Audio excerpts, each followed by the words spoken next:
Bonjour et bienvenue sur ce podcast où l'on parle des solutions pour faire face au TOC et à l'anxiété. Je suis Antoine Leroc, je suis un ancien grand anxieux et moi aussi j'ai eu de nombreux TOC.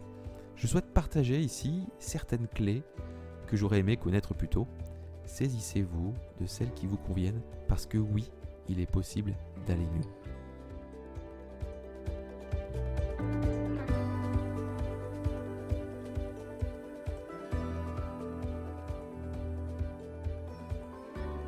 Aujourd'hui, je vais vous parler d'une question.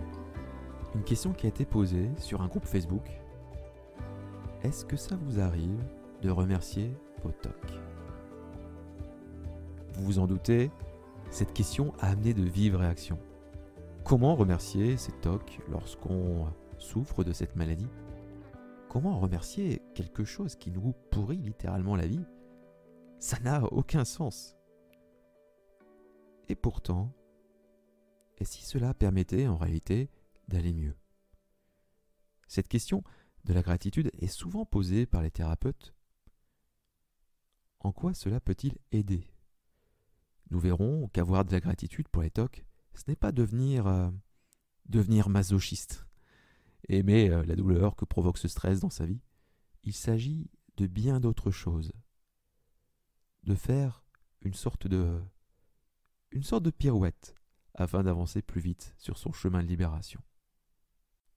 À la fin de ce podcast, je vous donnerai les 3 questions essentielles à se poser pour développer cette gratitude. C'est vraiment l'une des clés. Vous en trouverez d'autres dans mon e-book que vous pouvez télécharger gratuitement sur le site du podcast. Le lien est dans la description. Il y a quelques années, j'étais dans le cabinet d'un psychologue. Je voulais me débarrasser de nombreux TOC que j'avais développés à la suite de la naissance de ma fille. Et à la fin de l'une de nos séances, il m'a posé cette question. Est-ce que cela vous arrive de les remercier ? Remercier qui ? Remercier vos TOC. Et là, je peux vous dire, direct, j'ai une énorme bouffée de colère, une envie de claquer la porte, une envie de l'insulter. Je me suis jamais senti aussi incompris par un thérapeute. Qu'est-ce que j'ai fait ? En fait, j'ai rien fait. J'ai bien refoulé l'émotion et j'ai fait semblant de comprendre l'intérêt de l'exercice. En retombant sur cette question sur Facebook, dont je vous parlais au début, je me suis rendu compte que mon approche, mon a priori, ma réaction par rapport à cette question avait bien changé. Je pense qu'aujourd'hui, je peux le dire, j'éprouve comme une forme de gratitude par rapport à ces épreuves, par rapport à ce qui m'est arrivé, par rapport à toutes ces peurs. Comment c'est possible ? Qu'est-ce qui s'est passé ? En y réfléchissant, je pense que j'ai dû avoir une sorte de déclic qui a amené une compréhension nouvelle sur ce qu'est la gratitude. Ce déclic, je l'ai eu en écoutant une intervention d'Anthony Robbins.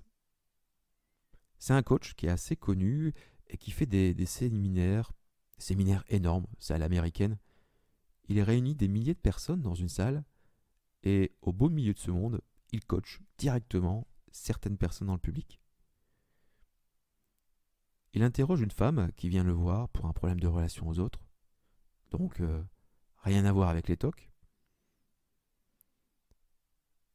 Cette jeune femme a un père qui se drogue et cela crée énormément de problèmes au sein de la famille, comme vous pouvez l'imaginer. Elle est en colère contre lui et cela crée un véritable équilibre dans sa vie et dans sa relation avec les hommes. Et là, Anthony Robbins lui demande d'être plus honnête dans sa relation avec son père. Elle peut continuer à le critiquer et lui reprocher ses manquements, mais aussi de commencer à reconnaître que son père lui a transmis, à travers toutes ces années, d'épreuves quelque chose. Elle ressemble à son père d'une façon ou d'une autre, il fait partie d'elle, et rejeter complètement son père, c'est aussi comme si elle rejetait finalement une partie d'elle-même. Je ne sais pas si cela vous parle, mais en tout cas ça parlait à mon cerveau. Il a fait le rapprochement entre cette relation père-fille et ma relation en TOC. Je détestais mes TOC. Ils me pourrissaient littéralement la vie. J'étais en guerre contre eux, en rejet total. J'avais honte de ce qu'il se passait en moi, et forcément, mon estime de moi était complètement à plat. Je détestais le trouble obsessionnel compulsif. Même le nom, je pouvais plus le voir. Je détestais cette partie de moi. Et cela avait un coût. Le conflit interne avec les TOC nourrissent les TOC. Plus on rejette ce qui se passe en nous, plus ça a tendance à revenir. Si on rejette nos pensées intrusives, elles reviennent plus vite, plus fort. Être plus honnête, plus authentique dans sa relation au TOC permet de diminuer ce conflit et donc d'aller mieux. Vous l'aurez compris, il ne s'agit pas ici de ne plus être en colère contre vos TOC. Cette colère est légitime. Cela consiste à commencer à les voir aussi avec une perspective supplémentaire, celle du bénéfice caché. Remerciez vos TOC pour ce qu'ils vous apportent et pas pour la souffrance qu'ils vous donnent. Cela consiste à faire comme une sorte de pas de côté afin d'apercevoir ces bénéfices cachés. Alors je vous le dis tout de suite, c'est pas très naturel. Le cerveau humain a plutôt tendance à voir ce qui ne va pas. Cela demande donc quelques efforts pour pouvoir voir ces bénéfices cachés et développer cette forme de gratitude. Mais alors, comment faire ça? Tout simplement en se posant les bonnes questions. À mon sens, il y en a 3 principales. Je vous invite à prendre 10 minutes après l'écoute de ce podcast pour y répondre. Vous pouvez faire ça sur une feuille de papier par exemple. Il y a probablement une de ces questions qui va plus vous parler que les autres. Comme d'habitude, prenez ce qui vous parle le plus. La première question à se poser est la suivante. Qu'est-ce que les TOC pourraient raconter sur vous de positif? Si vous avez des TOC, ce n'est pas un hasard. Cela raconte quelque chose sur votre personnalité, sur votre façon de vous voir, ou même de voir le monde. Cela demande aussi d'avoir certaines qualités. Si vous avez un trouble obsessionnel compulsif, c'est sans doute que vous avez une forte sensibilité émotionnelle. Cette sensibilité, elle permet de développer de la compassion, de l'empathie pour les autres. On observe aussi souvent dans les traits de caractère un sens aigu des responsabilités, un sens du devoir important. Tout cela permet d'accomplir de grandes choses. Et avec cela,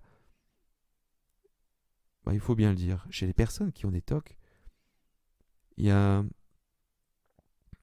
cette capacité d'imagination qui est là. Cette capacité à imaginer le pire. Mais si cette capacité à imaginer les choses pouvait être orientée vers le positif? On retrouve également chez ces personnes une intelligence plus développée, une mentalisation forte, une capacité d'abstraction. Est-ce que vous vous reconnaissez un peu, beaucoup, totalement dans ce qui vient d'être dit? Alors peut-être que c'est encore autre chose pour vous. Peut-être qu'il y a encore une autre qualité qui vous est propre. Tout ceci n'est pas exhaustif. Ces qualités, même si vous estimez ne pas toutes les avoir, dénotent un vrai potentiel. Un potentiel qui peut être mis au service d'un projet ou d'autres personnes peut-être. Et s'il y avait une force qui s'était développée en vous à cause de vos TOC, ce serait laquelle? C'est la deuxième question à se poser. Quel type de force peut se développer lorsque notre vie est malmenée par le TOC? La première qui me vient à l'esprit, c'est le courage. Alors oui, ça peut paraître vraiment bizarre. Comment on peut développer cette force, ce courage, quand on a la peur au ventre au quotidien?